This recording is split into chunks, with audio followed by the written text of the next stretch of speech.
Chapter 31, Chapter 28. Once the hedges had closed behind them, any sound from the crowd was blocked, leaving them to stand in eerie silence. It was far too dark to be natural. The shadows were almost oppressive, even to Eliza, who had spent half her life in the dark. Eliza and Tom both cast illumos as they walked down the path until they reached the first fork in the maze. The hedges were high, stretching towards the sky and blocking out any sign of the crowd beyond them. "See you on the other side," Eliza asked, turning to the right fork as Tom took the left. "Not if I get there first," and then they split, walking their separate ways. The maze was a lot creepier without Tom by her side, and she tried to stay as far away from the hedges as she could. She had the odd sensation that the leaves were reaching out to grab her. She couldn't hear anything beyond her own footsteps, leather soles crunching the dry grass beneath her feet. Barty had told them there would be nothing too dangerous in the maze. The entire point was for Eliza to make it to the cup after all. But that didn't exactly fill Eliza with confidence. There hadn't meant to be anything too dangerous in the lake either, and yet look at what Eliza had swam into. Eventually, she came to another fork in the maze. Whispering a quick, "Point me," she decided to take the right fork again, only to stumble back when she almost walked into Hagrid's blast-ended scroots. Cursing, she edged backwards, debating what spell to use to take them out. Their shells were practically impenetrable, which was what made them so annoying to handle. She wasn't saying she and Draco had actually proven that theory, but there had definitely been a lesson where Hagrid had left them unsupervised. Really, he should have encouraged his students' curiosity. Eliza tried a knockback jinx, and then a stupefy, but each jinx was easily deflected by the Scroot's rock-hard shells. Instead of continuing to fruitlessly curse them, Eliza instead cast a quick, alert ascender, and simply jumped over the damned things and continued on her way. It was then she encountered a rather strange fog blocking her pathway down the maze. There was an intersection near her that would allow her to divert from her chosen path, but the quickest way to the cup was through the strange mist. Casting a myriad of detection spells, she determined it was nothing that could harm her, merely some illusion magic. Eliza took a bracing step forward. The world span around her for a few jarring seconds, and she slammed her eyes closed.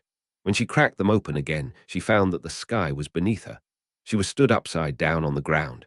To say it was mind-boggling would be an understatement. Eliza decided to bite the bullet and shuffled forward. She didn't go plummeting to the floor sky. And so she charged forward. It was kind of like when she did a roll when she was flying. It made her feel vaguely nauseous. She was extremely relieved when she finally exited the mist, and the world returned to rights. She passed a few more minutes silently weaving through the maze, continuing to head northwest to the maze's center before encountering anything else. She had just rounded a corner when she almost stumbled head first into her room at the orphanage. A boggart, then. The boggart stayed like that for a few moments, showing a world where Eliza was nothing but a muggle, nothing but ordinary before the image flickered. With a crack it shifted, showing Daphne being held at wand point. Blonde hair matted and hands coated in blood. Crack, Draco pale and shivering on the floor, limbs contorted at awful angles, bone piercing straight through his leg. Crack, Blaze doubled over, blood running from his mouth as he choked on a poison she couldn't save him from. Crack, Theo lying on the floor, his throat torn and shredded, eyes looking out unseeing. There's another loud crack, and then Tom was stood in front of her. There was a manic smile on his face, and his hands were coated in blood. There's a cavity in his chest, a giant, concaved, gaping hole.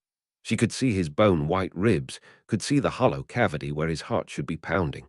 She tried not to throw up as she watched maggots crawl up his ribs, wriggling absurdly as he continued to smile at her. "Did you just summon my heart?" The wind could blow right through him.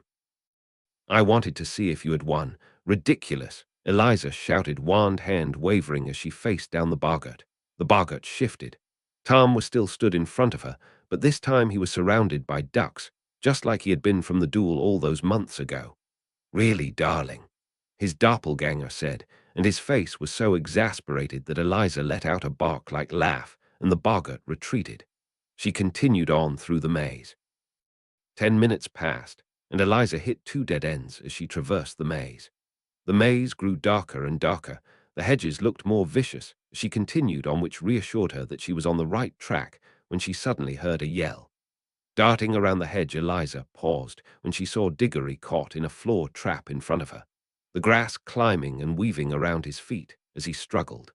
His wand was lying on the ground a foot away from him. "Potter," he yelled when he saw her approach, "help me out, would you? For Hogwarts." Eliza paused to raise a singular eyebrow as he struggled fruitlessly. "Sorry, Diggory, no hard feelings," Eliza chirped, and before he could even shout, she hit him with a stupefy. She was sure he'd thank her for it later. Eliza moved on, using the point me spell again to check she was heading in the right direction. She continued down the straight stretch of the maze and felt her heart leap to her throat when she saw what creature was now blocking her. A sphinx. She really was an incredible sight. The great clawed paws and lion body. The sphinx was fearsome. It was also in her way. "You are very near your goal," she spoke in a deep, hoarse voice. "The quickest way is past me. What do I have to do?" Eliza asked, gripping her wand as the sphinx sat down on its haunches. "Answer my riddle. Answer correctly, you advance. Answer wrongly, I attack. Stay silent, and I may let you leave." "Give me the riddle," Eliza demanded, tilting her chin up. The Sphinx recited the riddle as asked, and Eliza mulled over the Sphinx's words before replying steadily. "A spider." The Sphinx smiled at her and moved out of her way. Eliza didn't even pause before she dashed forward. She had to get to the cup and Tom quickly. She couldn't afford to waste much more time. Eliza jogged forward through the maze now, the hedge walls closing in as she drew closer and closer to the center. She tripped suddenly and barely managed to save herself in time. Lifting her wand higher, Eliza inhaled sharply as she saw carnivorous vines slowly unwinding from the hedges all around, closing in on her. Breathing in deeply, Eliza held her wand aloft and cast the largest incendio she could and dashed through the maze. The vines uncurled quickly to get away from her as Eliza left charred plants and ashes behind. Dashing forward, Eliza had to screech to a stop, when at the next intersection she almost collided with Delacre, who had also ran out from her chosen to path. Eliza immediately rose her wand as Delacre shifted into a dueling stance, tossing her mudded blonde hair behind her. "Get out of my way, Potter," Delacre demanded, but Eliza refused to move, even when a dangerous look came over her face. Out of the pair of them, Eliza was far more monstrous. "I said move, you freak," Delacre spat, and Eliza immediately felt her anger rise, cold and overwhelming. It was a quick duel. Eliza didn't bother sending up red sparks for the fallen champion. The vines could have her. After another few minutes, she rounded yet another corner. Finally, ahead of her, she saw the gleaming cup, but that was not the only thing in front of her. A giant looming spider, an acromantula, stood between her and the cup. It was gigantic, each of its legs as thick as her arms, with 8 menacing, glittering eyes all trained on her. It snapped its horrifying razor-sharp pincers once before it scuttled towards her. Thinking quickly, Eliza cast a cutting hex at one of its horrifically hairy legs, but it didn't even manage to impale the thing. Eliza darted to the side just as one of its legs landed where she had been standing. Eliza fired of as many hexes as she could think of, but they weren't even making the spider stumble, and she had no time to stand her ground as she weaved between its legs to avoid its pincers. Desperately shooting a cutting hex at its stomach, Eliza stumbled backwards as the spider reeled around with ridiculous speed. Its mandibles glimmered in the faint light. She couldn't risk using any dark magic in front of such a crowd, but she was quickly running out of options. She had one last spell to try. "Incendio," Eliza shouted, pouring her magic into the spell, and watched as the spider reeled back with a wailing screech. Eliza didn't let up even when she was assaulted by the acrid scent of burning flesh. The spider gave one last blood-curdling screech before it fell over, rolling onto its back, dead, and still faintly smoking. It was of course at that point that Tom finally rounded the corner. He paused in surprise as he took in Eliza and the charred gigantic spider behind her before have fun. "Shut up," Tom chuckled softly before meeting her on the path, the both of them turning to face the gleaming cup. "You do remember the plan, Eliza. Why can't the Dark Lord just go alone, Eliza?" Daphne had asked one day in the Commons. "How can we contain something that's incorporeal?" Eliza had responded with a smirk. "I have to resurrect him first." "Yes," Eliza said seriously. They grabbed the cup together. Immediately, Eliza is grabbed by the yanking feeling that only came with portkey travel, and she landed heavily on the other side.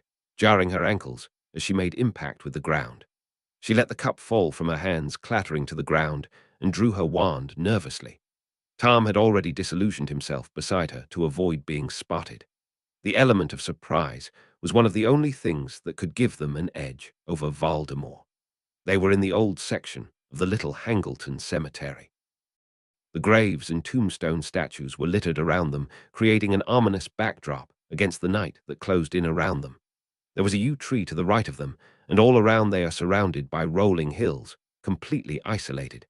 Eliza's hands were trembling ever so slightly. Out of the darkness scuttled a small figure, Peter Pettigrew. Eliza had to stop herself from casting the reflexive curse she wanted so badly to let loose. Pettigrew had to complete the ritual, she knew that. But her wand arm twitched with the urge to do something to the sniveling traitor that was walking right towards her. It would be so easy. Instead, Eliza allowed the rat to slam her against a marble headstone, allowed herself to be tied to the angel's outstretched arms like a martyr, like a perverted biblical sacrifice. Eliza didn't struggle, didn't spit or curse. Instead, she looked Pettigrew in his watery blue eyes as he finished tying the last knot, and said calmly, "I'm going to kill you tonight." She relished saying the words, felt the truth of them settle heavily around them. It felt like a promise. Pettigrew let out a terrified little squeak and ran away. He began dragging forward a large cauldron to the middle of the cemetery, and the small bundle he had left on the ground, which Eliza knew to be Lord Voldemort's homunculus form. Eliza was distracted from watching the ritual when she saw a gigantic snake slithering through the grass at her feet, coming to the rest at the bottom of the tombstone. The snake didn't seem particularly hostile. In fact, it was coiled up much like Jormy did when he was in a good mood. Eliza continued to focus on slowly loosening her shardy bindings. A minute later, she heard Tom's hissing voice. "He has turned Nagini into a Horcrux," came Tom's distressed voice, and Eliza felt her heart drop. They had never planned for this, had never thought to expect something like this. "I can't do this, I don't," Tom's hissing stuttered from beside her. It could kill her, Eliza. Eliza could feel Tom's distress as acutely as her own.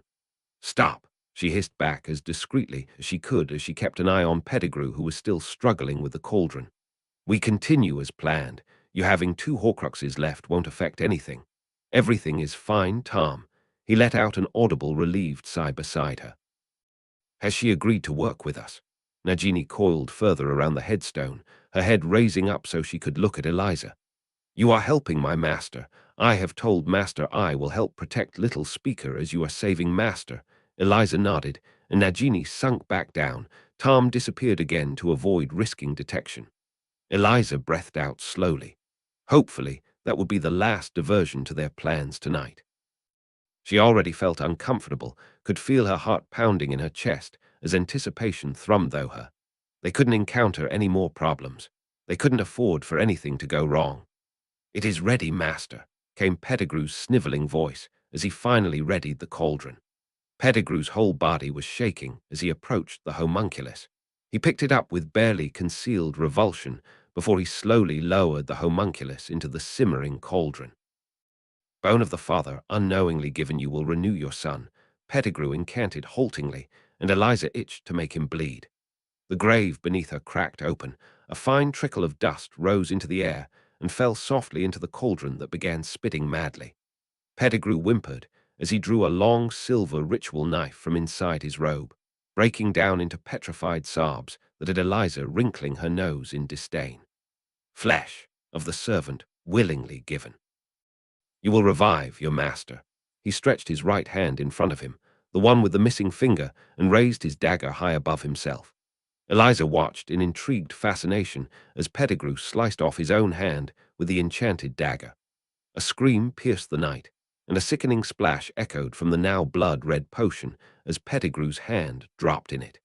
He wailed for a few moments, clutching his bleeding arm close to himself before he seemed to remember his orders.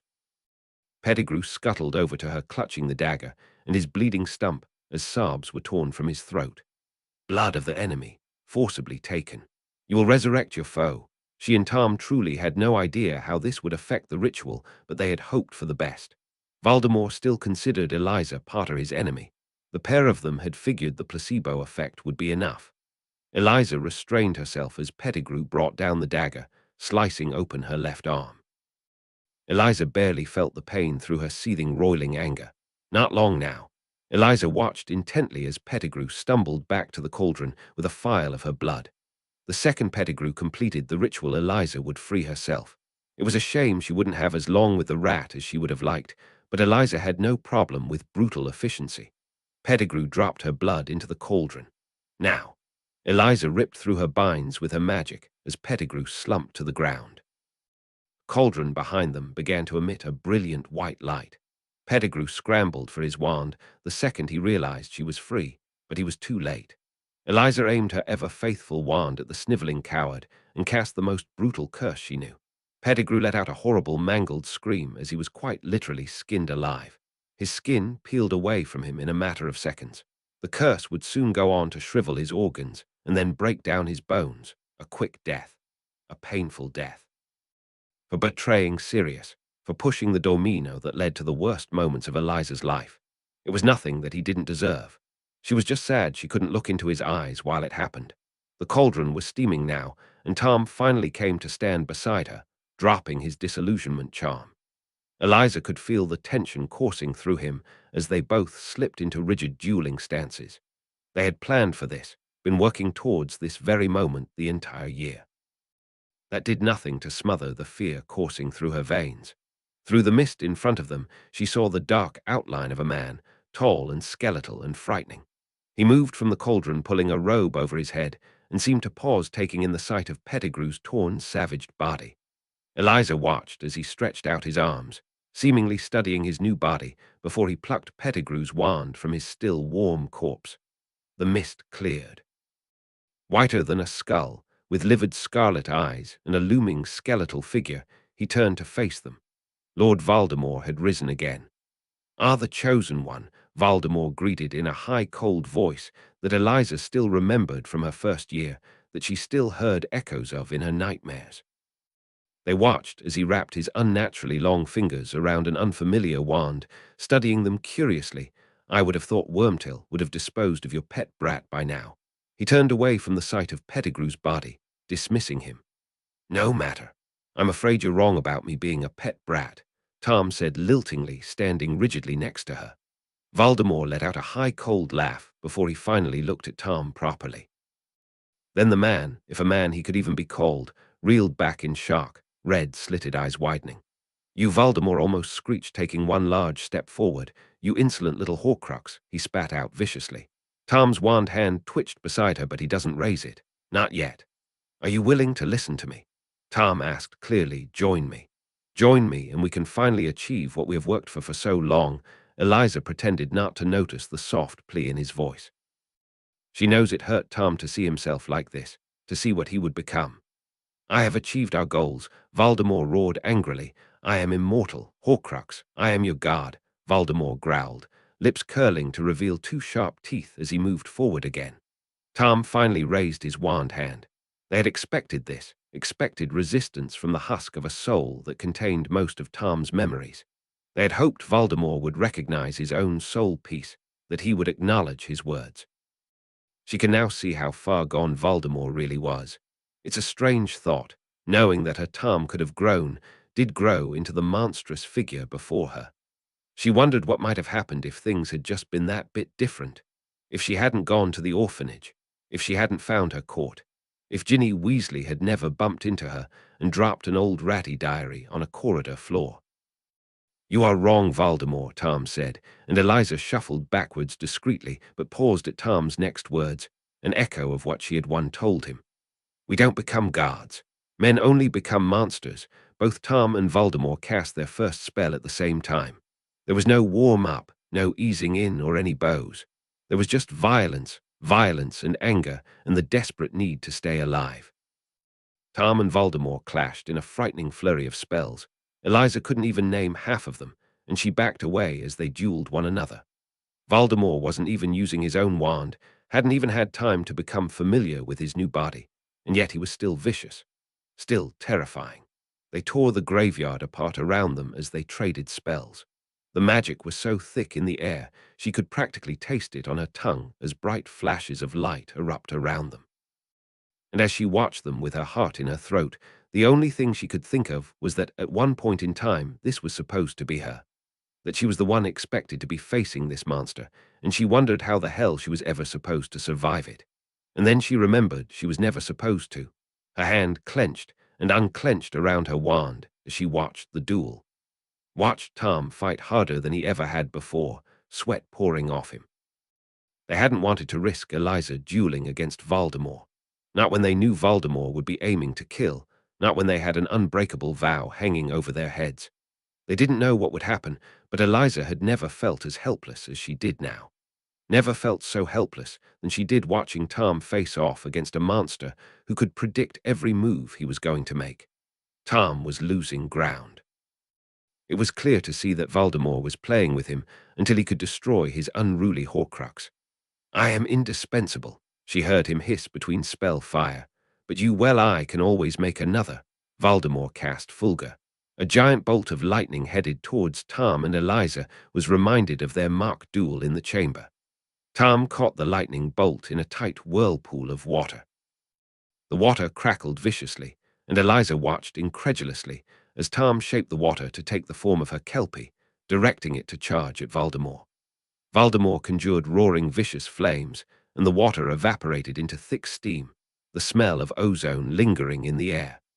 In an overwhelming show of control, Tom transfigured the steam around them into pointed arrows and let them fly at Voldemort in a never-ending torrent.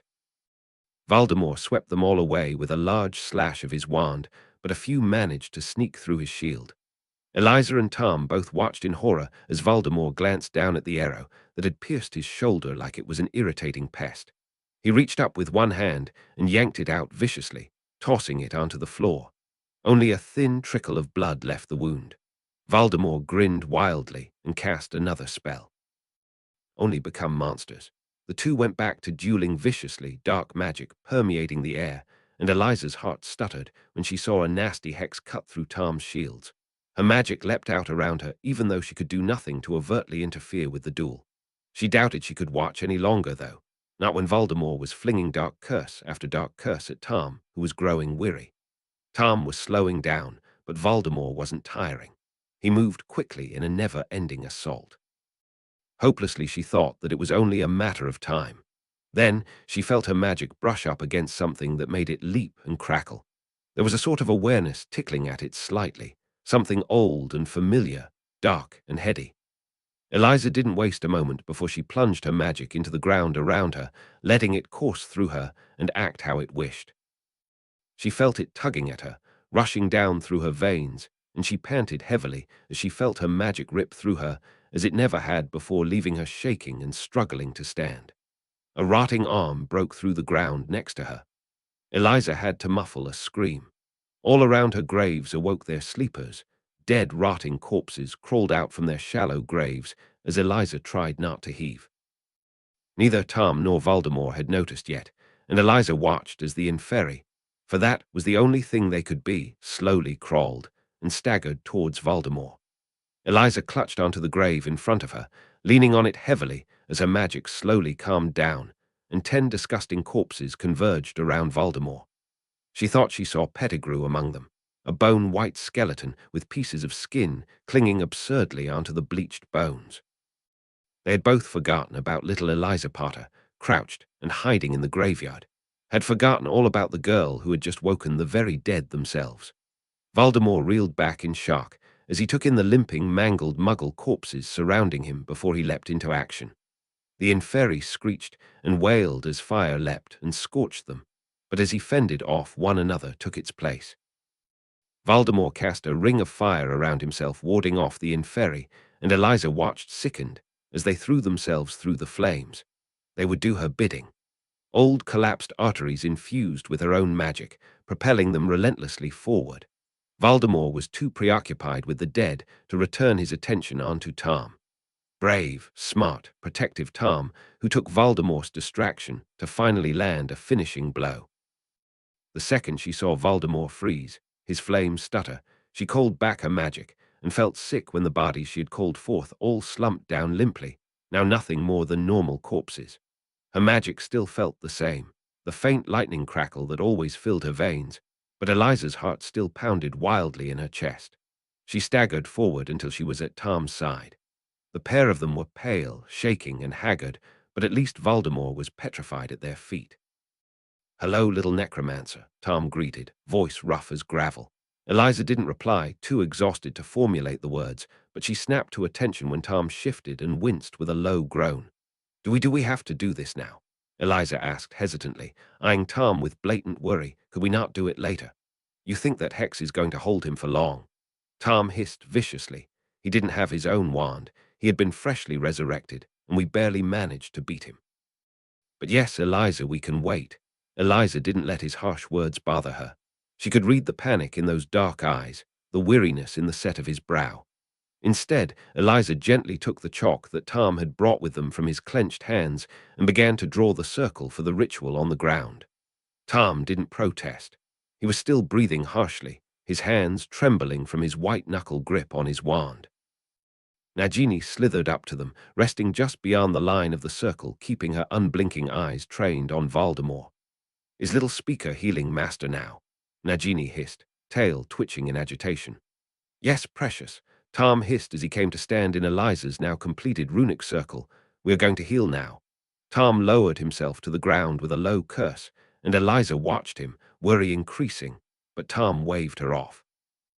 Levitating the frozen figure of Voldemort, and Merlin, he was even more monstrous close up. Tom took one of his ritual knives from his ripped and torn cloak. He began the ritual. Eliza watched on anxiously as Tom began the ritual to rejoin his soul.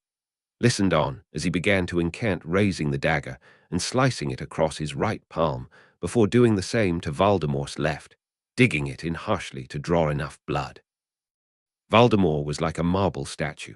Frozen as he was, he looked like he could be one of the statues in the cemetery surrounding them. Slowly, a thin trickle of blood leaked from his palm, dark and oozing.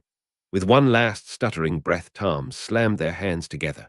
A blinding white light erupted from the ritual circle, encompassing Voldemort and Tom. A beat later, she heard a blood-curdling, harrowing scream. She wanted to break into the circle immediately, wanted to grab Tom and get back to Hogwarts, return to safety. Instead, she waited, listening to the horse screaming for minutes, for eternity, for seconds, until the bright light faded. There were still bodies littered around them, their graves still upturned. Surrounded by death, Tom Riddle was reborn. It was almost poetic, really poetic, as it was violent. Voldemort was gone, ashes and dust and tattered robes left behind, and Eliza immediately knew that was why Tom never wanted to do the ritual on her and Nagini. Tom himself was lying flat out on the ground. His eyes were squeezed shut, and Eliza approached slowly so as to not startle him. "He's pale, too pale." "Tom." He didn't stir. Eliza edged closer. It was probably just magical exhaustion. She could just poke his nose, and she's sure he'd wake up with an offended squawk, an indulgent smile. "Tom." Eliza spoke again, throwing herself to the ground beside him when he doesn't reply. "Little speaker." Nagini hissed worriedly by her side. "He smells of blood." Panic clawed at her lungs. Eliza ripped at his robes with shaking hands. "They're soaked through." Pushing them away, Eliza choked when she saw the large puncture wound just above Tom's stomach. "He's covered in blood." "No, no, no," Eliza murmured frantically, the word falling repeatedly from her lips as she took in the sight of the bloody wound. She pressed her hands down against the wound and tried not to cry when her hands were instantly coated in Tom's blood, horribly warm and stickily against her palms. "No, Tom. Tom, wake up," Eliza pleaded as her eyes burned with unshed tears as she tried to increase pressure on the wound.